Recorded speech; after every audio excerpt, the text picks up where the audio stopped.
자, 오늘 저희는 제네시스 GV80 신차 발표회 현장에 나와 있습니다. 자, 현장에 계신 이광 기자. 네, 이광 기자 나왔습니다. 네, 여러분 정말 많이 기다리셨습니다. 그동안 되게 오랜 기간 동안 숱한 소문과 그 엄청나게 많은 스파이샷을 몰고 다녔던 GV80이 드디어 저희 앞에 실물을 드러냈습니다. 긴 설명 필요 없이 일단 차를 보시죠. 되게 많이 기다리셨잖아요. 제가 1초라도 아껴드릴게요. 가십시다. 지금 취재 열기가 엄청 뜨거워요. 막 손이 데일 지경이에요. 자, 여러분들 스파이샷을 통해서 이미 얼굴 다 보셨겠지만 실물은 또 다른 느낌이에요. 역시 차는 사진 말고 실물로 봐야 됩니다. 사진으로 보셨겠지만 이 크레스트 그릴 가운데 정말 커다랗게 자리하고 있죠. 요즘 많은 차들이 라디에이터 그릴을 점점 크기를 키워가고 있는데 제네시스도 예외는 아니에요.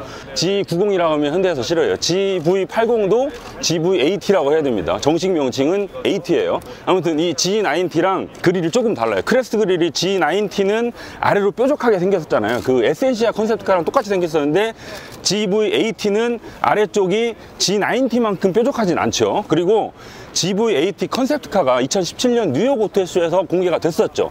그 모델을 보면 이 크롬의 쓰임이 훨씬 더 많고요. 걔는 크롬이 여기까지 올라왔었거든요. 크롬의 쓰임이 훨씬 많고 전체적인 크기도 조금 동글동글했었는데 GV80 양산형 모델로 오면서 크롬의 쓰임이 좀 줄어들고요. 전체적으로 좀 각진 모습이 됐습니다. 이렇게 라디에이터 그릴이 둥글둥글한 형태에서 각진 모습으로 된 건 이 라디에이터 그릴, 크레스트 그릴 뿐만 아니고 차 전체적으로도 같은 맥락이거든요. 전체적으로 보시면 그 GV80 컨셉트카가 조금 동글동글하고 볼륨감을 자랑하고 있었다면 GV80는 전체적으로 각지고 조금 더 진지해진 모습이에요. 나이를 한 5살 더 먹었다고 할까요? 아니면 여성스러움에서 남성스러움으로 바뀌었다고 할까요? 아무튼 좀 각진 모습이 됐습니다. 자, 그럼 이번에는 이 크레스트 그릴을 조금 더 가까이 가서 봅시다. 지금 이 크레스트 그릴 내부에는 제네시스의 상징 중에 하나인 G 매트릭스 패턴으로 채워져 있습니다. 이 G 매트릭스 패턴은 제네시스에서 말하길 다이아몬드 있잖아요. 다이아몬드에 빛을 비추었을 때 아름답게 빛나는 난반사에서 영감을 받았다. 아마 토시 하나 안 틀리고 똑같을 거예요. 그 말에서 영감을 받았다고 이렇게 전달을 하고 있는데 G90랑 GV80 컨셉트카랑 그 두 모델을 봤을 때는 이 패턴 G 매트릭스 패턴 안쪽에 디테일들이 많이 들어가 있었습니다. 이 격자무늬 사이에도 파여 있는가 하면 뭔가 디테일들이 많이 들어가 있었는데 GV80 양산형 모델로 오면서 그런 디테일들이 좀 사라지고요. 단순화됐죠. 그냥 격자무늬예요. 와플 같아요. 와플 같다고 하면 좀 기분이 나쁘려나요? 아무튼 디테일들이 좀 많이 생략되고 단순해진 모습을 보실 수가 있고요. 그리고 아까 상품 설명할 때 보니까요, 저기 가운데 달려있는 제네시스 엠블럼 있잖아요. 엠블럼도 요번에 조금 변경이 됐대요. 저기 박혀있는 그 입체적인 엠블럼이 바뀌었다기보다 저기 보이시는 저 2D 엠블럼 있죠. 저게 디자인이 바뀌었다고 합니다.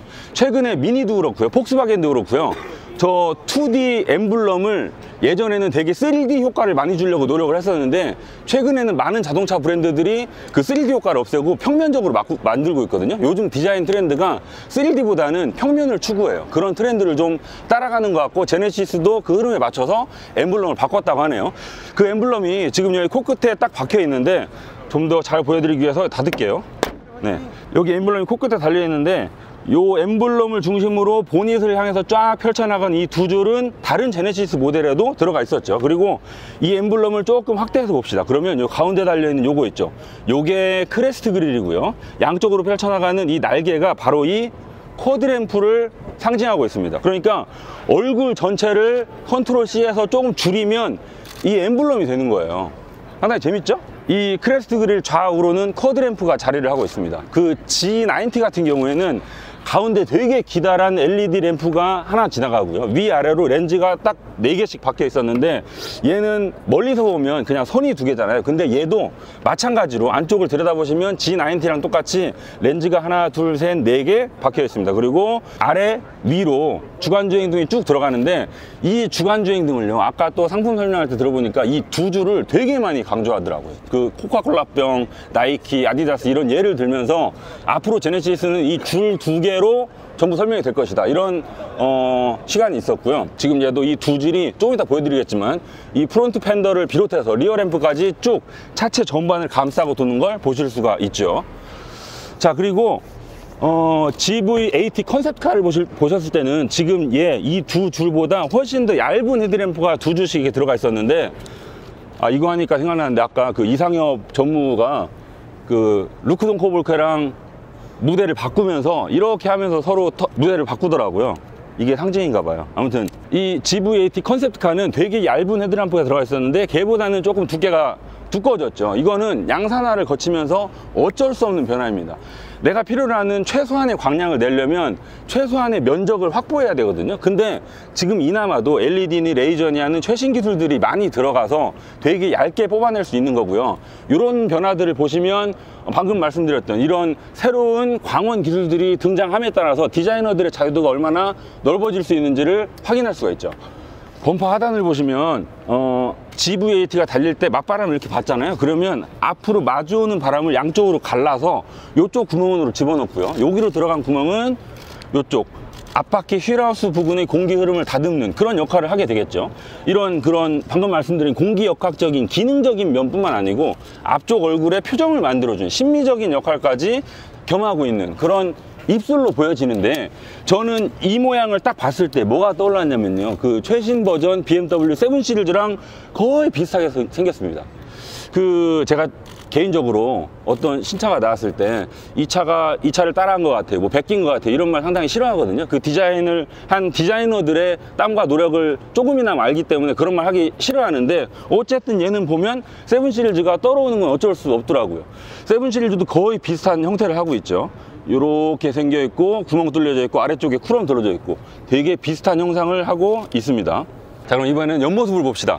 아까 제가 그 커드램프 말씀을 드렸잖아요. 커드램프가 앞쪽 두 줄을 따라서 옆면까지 이렇게 연결되고 있어요. 이거는 G90를 비롯해서 에센시아 컨셉트카 이런 많은 기존 제네시스 모델들에서 이미 확인했던 바가 있죠. 그 G90를 보셨을 때 밤에 혹시 깜빡이 켜신 거 보셨나요? 깜빡이 켜시면 이쪽 이만큼이 반짝반짝 다 빛나거든요. 엄청나게 밝아요. 이 GV80도 G90 못지않게 되게 밝은 방향지시 등을 가지고 있네요. 그리고 티저 사진으로 보셨을 때는 이 부분을 도대체 어떻게 처리를 했을지 상당히 궁금했었는데, 요만큼은 방향지시 등을 넣고요.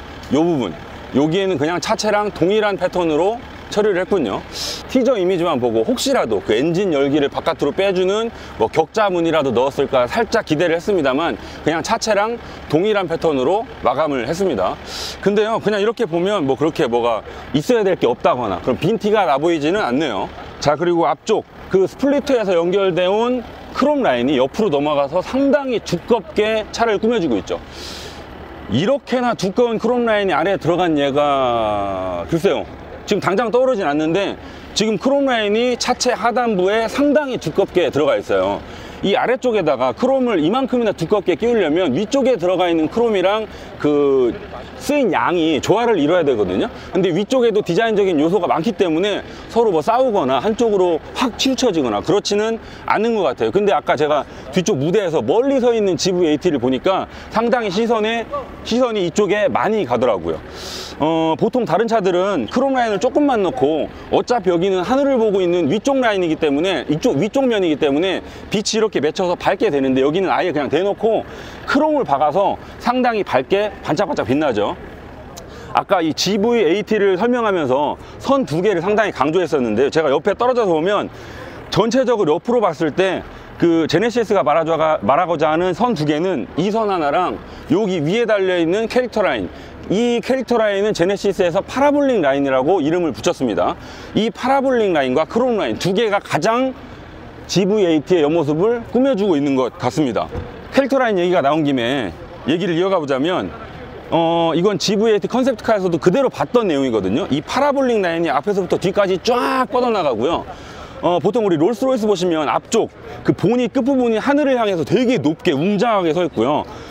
전체적인 부피가 뒤로 갈수록 좁아집니다. 마치 요트인 것처럼 앞에서 뒤로 좀 작아지거든요. 근데 얘도 보시면 파라볼릭 라인이, 이 높이를 제가 직접 재보진 않았습니다만 시각적으로 봤을 때 요게 점점점 넓어지잖아요. 그래서 마치 그런 최고급 프리미엄 세단처럼 뒤로 갈수록 낮아지는 그런 형태를 하고 있습니다. 실제로 지붕도 지금 얘도 3열까지 갖추고 있는 대형 SUV임에도 불구하고 지붕 라인을 보시면 여기가 제일 높고요. 뒤로 갈수록 점점점 낮아지는 게 되게 눈에 도드라져요. 보통 이 정도의 덩치를 가진 SUV라면 이렇게까지 뒤쪽으로 지붕을 낮추진 않거든요. 근데 얘는 상당히 날렵한 모습을 연출하고자 노력을 많이 했다는 게 전해집니다. 그리고 이 캐릭터 라인 좁아졌다가 점점 넓어지잖아요. 그리고 요게 다시 요 라인으로 만나서 이게 점점 이번에는 앞으로 갈수록 넓어집니다. 얘는 뒤로 갈수록 이게 넓어졌잖아요. 근데 얘는 앞으로 갈수록 점점 이 선 사이가 넓어져요. 이 GV80를 옆에서 보셨을 때 이런 간격들의 변화, 이런 리듬감을 통해서 상당히 속도감을 잘 연출해주고 있다는 생각이 들고요. 저는 그 GV80 컨셉트카를 봤을 때 뭐가 제일 마음에 들었었냐면 이 캐릭터 라인이 뒤로 가서 이렇게 꺾어지거든요. 그래서 두 번째 캐릭터 라인으로 쓱 이어집니다. 요게요, 보통 우리가 흔히 생각하기에 캐릭터 라인 그러면 옆면 2D 상에서의 옆면에 그어져 있는 두 선을 딱 떠올리잖아요. 뭐 혹은 한 선일 수도 있고요. 근데 얘는 보시면 얘는 2D라고 칩시다. 2D 선이 쭉 와서 옆으로 이어지는데 요걸 이렇게 보다가 시선을 이렇게 옮겨가잖아요. 그러면 이 선과 이 선 사이의 볼륨감이 상당히 커요. 지금 얘도 컨셉트카보다는 볼륨감이 좀 줄어들긴 했습니다만 아무튼 이게 2D 상에 있는 선 두 개가 아니고 되게 입체적인 팬더의 볼륨감을 살려주는 역할까지 겸하고 있다는 게 보여집니다. 현대자동차가 어떤 기능이나 디자인적인 요소에다가 되게 어려운 영어로 이름 붙이는 걸 상당히 좋아하는데 얘는 아까 파라볼릭 라인으로 이름을 붙였다고 말씀드렸잖아요. 얘는 애슬레틱 파워라인이래요. 애슬레틱 파워라인이 뒤쪽에 하나, 앞쪽에 하나 이렇게 두 개 자리를 하고 있죠. 이 애슬레틱 파워라인이 뒤에는 리어 팬더의 볼륨을 강조하고 있지만 앞쪽에는 보시면 뒤보다 훨씬 더 이 간격이 크거든요. 그래서 앞쪽 팬더의 볼륨도 상당히 잘 살려주고 있죠. 이 선이 쭉 이렇게 돌아나가면서 빵빵하게 보이게 하는 그런 역할을 잘 해주고 있고요. 이런 데도 보시면 딱 집어놔 가지고 이 선을 그냥 딱 꺾는 것보다는 훨씬 더 밝음과 어두움의 경계가 커지면서 되게 명확하게 보이죠. 여기도 되게 그냥 여기에도 면이 하나 있잖아요. 이 면을 상당히 잘 살려내고 있습니다. 자, 그리고요 옆으로 가보시면 요즘 나오는 현대자동차 SUV들 뭐 산타페도 그렇고 팰리세이드도 그렇고 여기 소나타도 그렇고 SUV 뿐만이 아니네요. 세단들까지도 여기 삼각 쪽창을 상당히 잘 쓰거든요. 그리고 이 플래그 타입 사이드미러를 달고 있는데 GV80도 똑같은 구성을 가지고 있습니다. 이렇게 플래그 타입 사이드미러를 달면 그냥 예전에 옆에서 튀어나오던 사이드미러보다는 풍절음을 조금 더 줄여주는 역할까지 할 수 있다고 하네요. 옆으로 가보시면 GV80 컨셉트카 같은 경우에는 이 B필러도 그 아까 말씀드렸던 G 매트릭스 패턴 있잖아요. 그 다이아몬드에 반짝거리는 느낌, 그런 것까지도 여기 격자 무늬를 팔았었는데 양산화되면서 이런 건 당연히 없어졌죠. 그런 것까지 살리기에는 아마 한 2040년쯤 되지 않을까요? 대신 지문이 남아있네요. 그렇죠. 제가 앞쪽 라디에이터 그릴 말씀드리면서 깜빡하고 말씀 안 드렸는데 그 G 매트릭스 패턴 있잖아요. 다이아몬드에서 영감을 받았다는 그 패턴, 그게요 사실 이 GV90 뿐만 아니고 다른 차에서도 발견할 수 있습니다. 어떤 차냐면 벤틀리의 EXP10 스피드 6라는 컨셉트카가 있었는데 그건 지금 컨티넨탈 GT로 팔리고 있죠. 그 차가요, 그 차를 디자인하셨던 분이 지금 현대자동차 디자인 센터장을 하고 계신 이상희업 전무입니다. 이상희업 전무가 현대자동차로 자리를 옮기기 바로 직전에 했던 차가 바로 그 컨셉트카인데요. 사실 디자인이라는 것도 사람이 하는 거다 보니까 그 내가 몸담고 있는 회사가 바뀌더라도 그 디자이너 개인의 스타일은 연결되기 마련이거든요. 이건 뭐 딱히 흠잡을 부분이라기보다 다른 자동차 회사에서도 종종 일어나는 일이기도 합니다. 여기 A, B, C, D 필러, D 필러를 보시면 그 GV80 컨셉트카를 보셨을 때 여기 제네시스라고 음각으로 새겨져 있었어요. 근데 얘는 양상화되면서 그것도 생략을 했네요. 그 정도는 살려줄 수 있지 않을까 싶은데 뭐 그것까지 달면 조금 조잡해 보인다고 생각을 하셨는지 그건 생략이 됐습니다. 근데 아까 제가 그 지붕 라인이 밑으로 떨어진다고 말씀드렸잖아요. 이 지붕 라인 뿐만 아니고 디에로라고 제가 여러 번 설명을 드린 적이 있죠. 데일라이트 오프닝, 이 전체적인 창문 그래픽을 디에로라고 부르는데 디에로도 뒤로 갈수록 보세요, 여긴 좁았다가 점점 넓어지면서 되게 낮아지잖아요. 여러분, 이 디에로가요 자동차를 딱 봤을 때 첫 느낌에서 어떤 성격을 가지고 있는지를 되게 크게 좌우하는 디자인 요소입니다. 이 디에로를 어떻게 빼느냐에 따라서 그 차의 성격이 되게 바뀌거든요. 예를 보시면 아까 제가 말씀드린 것처럼 뒤로 가면서 낮아지는 되게 날렵한 디에로를 가지고 있는데 산타페도 그렇고요, 뭐 다른 도시명 성격을 띤 SUV들이 보통 이렇게 처리를 합니다.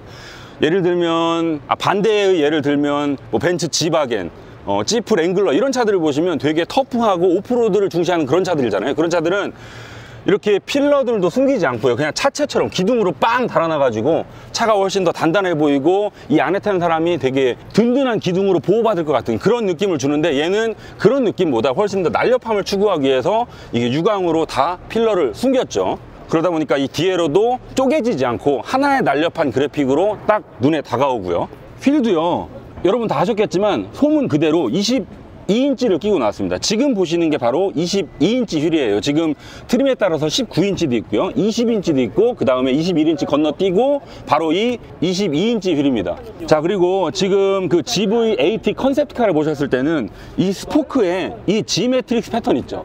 G 매트릭스 패턴으로 스포크까지 다 꾸며놓은 걸 보실 수 있었는데, 지금 얘는 양산화되면서 스포크까지는 못 넣고 이 스포크 사이에만 이렇게 G 매트릭스 패턴을 구현을 했군요. 컨셉트카는 실제로 앞에 라디에이터 그릴처럼 다 뚫려 있었거든요. 근데 그거를 실제로 양산하기 사실 어렵죠. 그래서 이렇게 무늬만 살려놨네요. 이거 만약에 진짜 뚫려 있으면 저처럼 세차를 되게 디테일하게 하시는 분들은 이 가운데 솔 집어넣어 가지고 다 닦아야 되거든요. 상당히 골치 아픈 디자인이죠.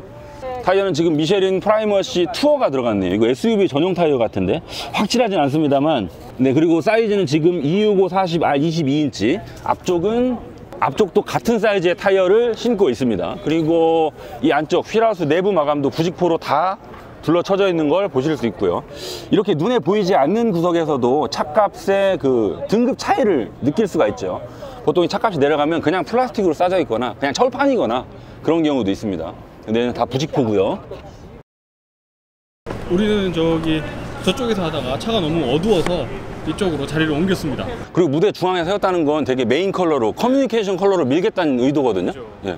자, 그럼 이번에는 뒷모습을 봅시다. 뒷모습도 그 앞모습과의 연관성이 상당히 크게 느껴지죠. 그 역할을 하는 게 바로 이 쿼드램프입니다. 헤드램프랑 똑같이 생겼어요. 그리고요, 쿼드램프도 가까이 가서 보시면 되게 입체적이에요. 이 면 자체가 입체적이진 않거든요. 평면인데 이 안쪽으로 광원들이 되게 입체적으로 자리를 하고 있습니다. 지금 바깥으로 나와 있는 이 선도요, 여기 가장 바깥쪽 선을 되게 밝게 하고 안쪽으로 또 면이 이렇게 있어서 그냥 띡 리어램프가 아니고 되게 안쪽에 깊이가 느껴지는 그런 처리를 했네요. 이것도 조금 유행이랑 다르다고 느껴지는데, 요즘 차들을 보시면 이 리어램프에 렌즈 커버 있죠, 플라스틱 뚜껑, 요것도 상당히 입체적으로 울퉁불퉁하게 만드는데 그냥 얘는 평면으로 뺐어요. 근데 이것도 의도가 있거든요. 조금 이따 말씀드릴게요. 자, 전체적으로 한번 보시면 방금 말씀드린 것처럼 이 쿼드램프를 닮은 리어램프가 양쪽으로 자리를 하고 있고, 가운데 제네시스 엠블럼이 레터링이 달려있죠. 요게요, 그 G90가 출시됐을 때 제가 질문을 했어요. 루크 동크볼케 부사장한테 질문을 했는데, 왜 아까 그 앞에 말씀드렸던 날개 모양 엠블럼 있잖아요, 그게 왜 앞에는 있고 뒤에는 없냐 라고 질문을 했더니, 그 동크볼케 부사장께서 답변을 하시길, 리어램프 자체가 이미 날개 형상을 하고 있기 때문에 뒤에다가 엠블럼을 또 박을 필요는 없었다라고 설명을 하셨었는데, 이 G90랑 똑같이 GV80도 뒤쪽엔 엠블럼이었고요, 그냥 레터링만 제네시스라고 써져 있네요. 요 점은 앞으로 나올 제네시스 다른 모델들에도 똑같이 적용될 것으로 보여집니다. 자, 그리고요, GV80 컨셉트카를 보셨을 때는 엉덩이를 이렇게 보시면 뒷유리가 떨어지다가 그냥 동그랗게 끝나버리고 말았어요. 뭘 별 굴곡이 없었거든요. 되게 동글동글하고 빵빵한 볼륨을 살리고 있었는데, 지금 다른 전체적인 외형이랑 비슷하게 여기 주름을 하나 더 넣었죠. 이렇게 파 넣었어요. 컨셉트카랑 다른 구석인데, 요게요, GV80 컨셉트카에는 없었지만 에센시아 컨셉트카에서 보였던 엉덩이의 모습과 똑같습니다. 에센시아 컨셉트카를 보시면 그 뒤쪽 되게 동글동글한 차체를 타고 뒤로 왔을 때 이렇게 홀을 그리면서 안으로 움푹 들어가게 파져 있거든요. 그런 똑같은 엉덩이를 이 GV80에다가 구현을 했네요. 오히려 GV80 컨셉트카에는 없었던 게 에센시아에서 가져온 걸로 마무리를 했습니다. 자, 그리고 이 제네시스 레터링 오른쪽 하단으로 보시면 AWD라고 달려있죠. 보통 우리가 얼핏 생각하기에 현대차니까 H트랙이라고 달아야 되지 않을까라고 한 5초 정도 생각을 하실 수도 있는데요, 얘는 제네시스잖아요. H트랙의 H는 현대예요. 이 프리미엄을 지향하는 제네시스 입장에서는 대중 브랜드인 현대차의 흔적을 지우고 싶어 할 수밖에 없죠. 그래서 H트랙을 쓸 수가 없습니다. 그래서 AWD라고만 적어 넣었고요. 이름이 바뀌었지만 구조도 조금 달라졌거든요. 그거는 이따가 주행을 하면서 제가 설명드리도록 하겠습니다. 자, 그리고 위쪽으로 보시면 리어 스포일러가 되게 깊게 한 요 정도의 면적을 차지하고 달려 있는데 이렇게 SUV들이 뒷유리가 많이 눕혀 있는 차들일수록 리어 스포일러의 길이는 되게 길어지죠. 얘도 똑같은 모습을 하고 있고요. 근데 저는 한 가지 아쉬운 게 뭐냐면 요 리어 와이퍼 있잖아요. 리어 와이프가 와이프? 뭐 프론트 와이프 있고 리어 와이프 있나요? 리어 와이퍼가요. 우리가 롤스로이스 벤테이 가도 그렇고요, 레인지로버도 그렇고요, 이렇게 되게 몸값이 비싼 SUV들은 얘를 여기다 달아놓습니다. 그래서 이렇게 딱 끼는 게 아니고 위에서 이렇게 딱 끼거든요. 그러면 디자인적으로 봤을 때도 이렇게 너덜너덜 나와 있는 거 안 보여서 훨씬 더 깔끔하고요. 뒷유리를 타고 내려온 먼지들이 여기 유리랑 블레이드 사이에 끼어요. 되게 지저분해요. 그런 것도 막을 수 있어요. 제가 방금 말씀드렸던 그런 몸값 비싼 SUV들이 위에 다는 건 다 이유가 있거든요. 물론 이 GV80가 경쟁 차종으로 꼽고 있는 BMW X5나 벤츠 GLE도 아래에 달려있긴 해요. 제네시스 최초의 SUV니까 조금 더 앞서가려면 더 비싼 SUV들처럼 여기 달아줬으면 훨씬 더 좋지 않았을까, 그런 아쉬움이 조금 남습니다. 그리고 아쉬운 점 얘기 나온 김에 하나 더 추가할게요. 여기 달려있는 후방 카메라, 요것도요, 그랜저 때도 그랬고 K7 때도 그랬고 K5 때도 그랬고 항상 여기 이렇게, 지금 얘는 차체가 어두워서 잘 안 보입니다만 아까 저희가 보여드렸던 되게 밝은 차체 컬러를 가진 GV80 같은 경우에는 무슨 가운데 뾰드락진한 것처럼 콕 박혀 있어요. 물론 이 후방 카메라를 달 수 있는 위치는 되게 제한적입니다. 내가 원하는 시야각을 확보하려면 달 수 있는 위치가 뭐 별로 없어요. 되게 제한적이에요. 그럼에도 불구하고 이렇게 디자인적인 해를 끼치면서까지 여기 딱 달아놨다는 건 뭐 이해는 됩니다만 뭔가 다른 방법이 없었을까 궁금하긴 해요. 자, 그리고 시선을 좀 아래로 옮겨 봅시다. 여기 아래쪽을 보시면 후진등이 여기 달려 있어요. G90는 이 반사경이랑 같이 달려 있었는데 얘는 아래쪽에 이 유광 플라스틱 마감재 사이로 따로 뺐네요. 그리고요, 그 G90를 출시하면서 자랑했던 기능 중에 하나가 뭐냐면 후진 기어를 넣으셨을 때 이쪽에 가이드라인을 불빛을 이용해서 싹 그려주는 기능이 들어가 있습니다. GV80도 똑같이 구현이 돼요. 그리고 배기구는 지금 바깥으로 안 보이죠. 안쪽으로 숨겨놨는데 이쪽에 하나만 있네요. 양쪽은 아니고요, 이쪽에 하나만 바닥을 향해서 범퍼 안쪽으로 숨겼습니다. 자, 트렁크를 볼까요? 트렁크는 여기 와이퍼 아래쪽에 이 아이콘을 누르시면 열립니다. 자, 지금 이 제네시스 GV80는 5인승과 7인승 두 가지 종류로 나오는데 지금 전시되어 있는 차는 7인승이네요. 그래서 3열 시트까지 장착이 되어 있죠. 3열 시트가 펴져 있는 상태에서는 버튼을 통해서 3열 시트를 접었다가 폈다 하실 수 있거든요. 이렇게 3열 시트가 다 펴져 있는 상태에서는 용량이 상당히 작죠. 지금 용량이 이거 한 160L 정도 될 것 같은데요. 윗부분은 160은 상당히 구체적인 숫자네요. 네. 왜냐하면 제가 이제 GLB를 타고 왔잖아요. 네. 그때 3열 시트를 펼쳤을 때 공간이 딱 이 정도 나왔거든요. GLB도 3열 있어요? 네. 아무튼 이 3열이 펴져 있는 상태에서는 그렇게 넉넉하지 않죠. 뭔가 내가 큰 짐을 실으려면 반드시 3열을 접으셔야 되는데 뭐 사람을 타올 일이 많다 그럴 때는 3열이 꼭 필요하니까요. 이해를 할 수 있는 부분이고, 매트는 지금 요게 3열을 펴면 요걸 싹 펼쳐서 깔면 되는 거구나. 근데요, 제가 이걸 매트를 보니까 고급스러워요. 보들보들해요. 뭐 롤스로이스처럼 카페트 정도는 아니지만 되게 보들보들한, 그동안 국산차에서 잘 볼 수 없었던 재질로 커버를 마련했네요. 3열을 제가 접고 말씀드릴게요. 이게 튼이 되게 고급스럽게 디자인이 되어 있네요. 그쵸. 2열까지도 전동으로 접으실 수가 있습니다. 그리고요, 여기 버튼 주변에도 G매트릭스 패턴이 들어가 있잖아요. G매트릭스 패턴이 여기도 있고, 이따 운전석에 가면 지금 여기보다 훨씬 더 많이 보실 수 있을 거예요. 그리고 보시면 저기도 버튼이 있어요. 네. 그리고 송풍구도 다 G매트릭스 패턴으로 마감했어요. 3열 승객을 위한 송풍구도 따로 있고요. 그리고요, 얘는 이제 3열을 펴시면 이렇게 펼쳐서 쓰시면 되겠네요. 이 아래쪽에는 뭐가 없나? 러기지 스크린이 여기 숨어 있네요. 얘를 이렇게 빼서 저쪽에 거시면 되겠죠? 여기에다가. 요즘 나오는 SUV들은 대부분 쟤를 떼서 딱 이 자리에다가 숨길 수 있도록 제공을 해주고 있는데 얘도 그런 건 빠뜨리지 않았네요. 그리고 소화기도 있어요. 타이어 펑처 수리 킷이네요. 그리고 특이한 건 여기 뭔가 사물함이 있는데 얘는 어떻게 여는 걸까요? 이건 열라고 만드는 게 아니고 아마 배터리 들어있지 않을까요? 배터리인 것 같아요. 저 봐봐요. 네, 배터리랑 이제 뭐 자키류가 들어 있습니다.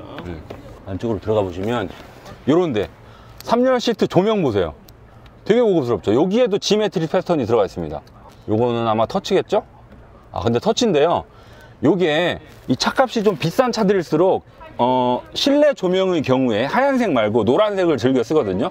하얀색 조명보다는 노란색이 실내 사람도 훨씬 더 혈색이 좋아 보이고요. 분위기가 확 깨지지 않아요.